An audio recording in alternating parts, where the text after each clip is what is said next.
भटली रे हैला एक्सीडेंट नलियार कांथी रे जाकर पिटी हैला ट्रक। जुहार बरगढ़ टाइम रे आपनकर स्वागत।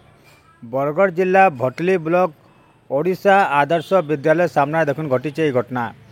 माल बुझे ट्रक माल लेकर गला बेले नलियार कांथी जाकर पिटी होइछे। आ देखि पाए देखुन अधा देखुन गाड़ी रोड अच्छे बोले अधा गाड़ी देखुन तलकेटा उतरी जाइए।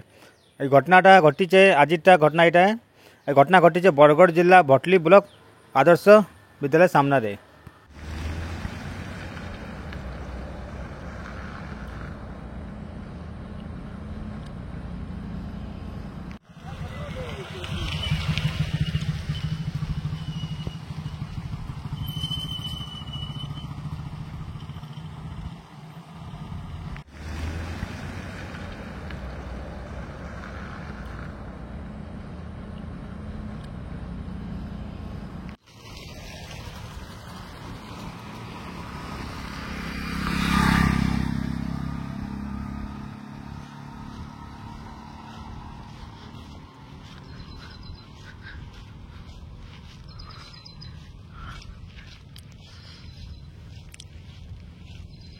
बरगढ़ मोना साहू रिपोर्ट बरगढ़ टाइम जेकोसी न्यूज देवार लगी आम नंबर के फोन करूँ।